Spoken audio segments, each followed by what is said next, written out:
Welcome back to This Morning, where we're remembering the remarkable events of 1944 and the D-Day landings with two of Britain's last surviving Second World War veterans. British and American troops changed the course of the war when they landed in Normandy 80 years ago.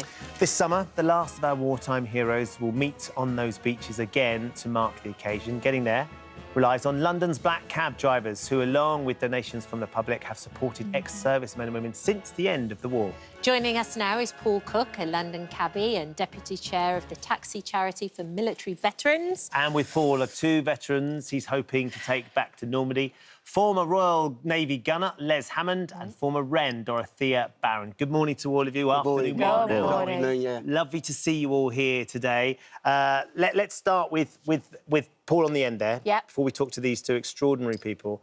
Tell us about this charity, Paul. How long has it been going and the difference that it's making? OK, well, the charity's been going now for 75 years. It started in 1948, and it was a group of cab drivers that served, but also their friends served. So they thought to themselves, we need to get our guys out of London, and so they started the trips to Worthing, taking them down to there to help with. Then it was PTSD. They didn't know what it was. Yeah. But it was about getting them out. So the charity started from then, and we've evolved over the years now.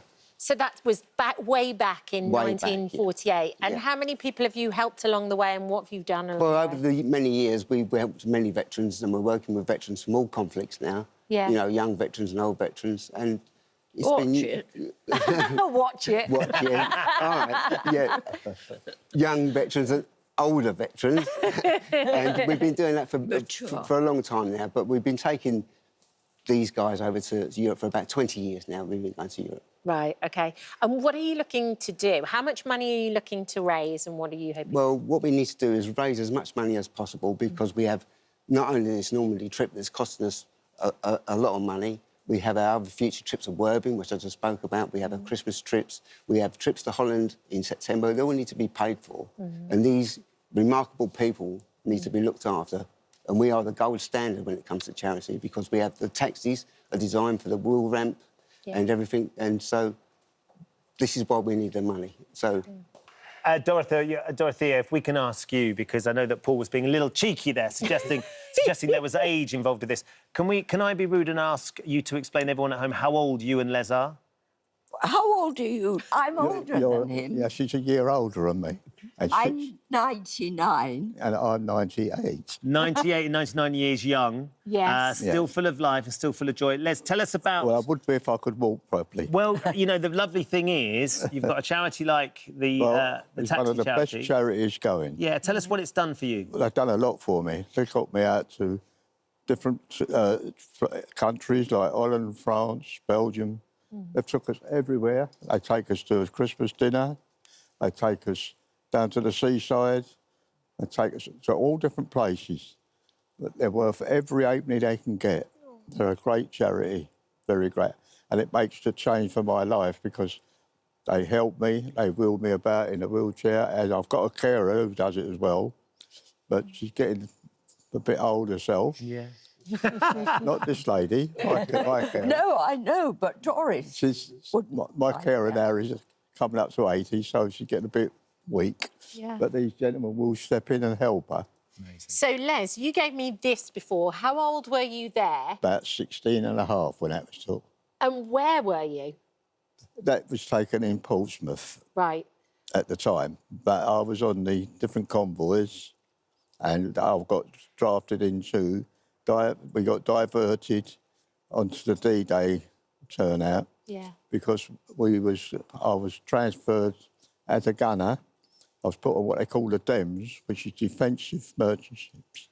Defensive equipped merchant ships, that's what DEMS stands for. And we was put on there, and as we was loaded, loads of ammunition, etc., we was drafted in for the D-Day and handed our ammunition stuff to our boys to help them. I didn't know it was D-Day. All I know was there was guns going mad. I was going mad. You could hear screaming. You could see men getting off the landing craft, thinking it was shallow waters, but it wasn't. Someone was going straight down. They had all their kit on, so they were very heavy. They had all their kit on, which made it worse. Yeah. It was one chaotic time. I bet. And our skipper never spoke a word to us because it was top secret. never told us nothing at all. But the battle that was raging and the poor devils that was copping it all. Yeah. And half of them was like myself. We all joined Teenagers. up as young boys. We volunteered. We've got no one else to blame, just ourselves. And at that age, you've got no fear. No, of course. You don't you're think anything can invincible. happen to you. Yeah, you think You're you're immortal. invincible. It's extraordinary hearing you talk. Dorothea, tell us about your role as a Wren in the war. Well, I was one of the Wrens signalling and keeping touch with the people who were trying out the Mulberry Harbour, which was a sheet of material, and it was laid out on the soft sands of Normandy, so these poor people didn't sink into the sands. And you were taught semaphore. You've brought in for us to have a look at some of the... And these are originals, aren't they? Yes. These were the original books that you were given to learn how to do semaphore. How to do semaphore, which was communication by flags alone. It's extraordinary. And these were originals. These were the ones they've got your name on. Yeah.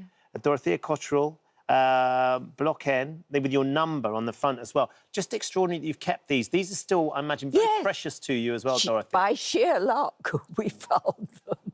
And what does it mean for you to be able to go with the taxi charity and to remember D-Day and to be a Yes, part I've of only just been discovered by the taxi We found a little diamond here, charity. definitely. Charity, and they are so kind. They really are. They're very... I've only been on a couple of... Yeah, we mean trips. Biggin Hill was good, though, wasn't it? Biggin Hill was great fun. I was allowed to sit in the cockpit of a Spitfire and wave. Wow. And you only found out about this charity through a yoga class that you did. Yes, because Dick, who Secretary. the secretary, yeah. his mother-in-law was one of my pupils in the yoga class, and she happened to mention about Andrew and myself, and these are Andrew's medals. He was my husband, and he was in the RAF. And you're still doing yoga now? Yes, still. Dorothea? Just touch the toes. Teaching it every Monday morning. Still teaching Monday mornings? Anybody can come and join in our village hall. Oh, well, I'll have to I go don't. down. Right. You're going to head down, Les? What does going back to the D-Day commemorations mean for you, Les? Pardon? What does going back for the D-Day commemorations mean? It upsets me. Does It it? does upset me, Yes. because I used to get flashbacks at one time, and all they done with me, like they did with Dorothy here, it was, here you are, here's your ticket, away you go. Now, I was took in front of a board ship, I was took to hospital. So I went to the hospital, put through a test, and he turned around to me and said, next port, you're out, Yeah. finished. He said, you can't put your hands out, close your eyes, touch your nose. You're shaking from head to foot, and you're under 8 stone. And when I got to England, I just went, goodbye. Go and get your clothes at working, where you got your civilian clothes. And that was goodbye. Yeah. But when we do take the veterans, Yeah. you see how much it means to them. When we take them I bet you do. onto the beach and then we take them to the graves where their friends are buried, it means so much to them. And bet. as a charity, we get all that access. That's what we have designed for. So it's much easier for them. Yeah. You know, and Yeah. they appreciate it. And I know, for me, it's my service. It's my way of giving back. So Paul, you're fantastic. Yeah. And It's if people are fantastic. interested, Paul, how can they support? just go onto our website, which is taxicharity.org, look up Taxi Charity for Military Veterans, you'll find us. Every penny will go. Yeah. We've had some fantastic donations. Well, our ambassador, Johnny Gallagher, has raised a lot of money for us this year. Very good. And, very but good to us. the more money we get, the more we can spoil these great people. Absolutely, as they deserve to be. Thank you. I know we went to Holland. We went to this cathedral. I don't know if you was there that time. We went to the cathedral and met Queen Elizabeth. No, I wasn't there that one, mate. We went in there and we lined up. And I said to my carer, line up with me. Anyway, when we got in there, Queen Wilhelmina was there with her staff and etc. She kissed me on each cheek, Yeah. Wonderful. so I could still draw her. You still what we have to can. buy. I've still got Say it. what we have to They buy are with. so sparkly They and are. so amazing. Thank you so much for That's joining it. us this That's morning. We're out of time, I'm that's a You afraid. big are moment in my life. incredible. Dorothea, And thank you for coming Paul. in. Thank you It's so lovely much. to meet you. Good luck. Absolutely. And I might say that I might not be very happy at Normandy. I should be remembering fine, you'll be fine, everybody. you'll be You'll all be fine. together, which is the most Absolutely. important Yes, thing, I'll isn't be it? sniffing Well, we'll be away out. on a We'll be out there because we're going with a charity out Yeah. there. Paul will look after you, for Will. sure. Thank you. Thank you. Sharon.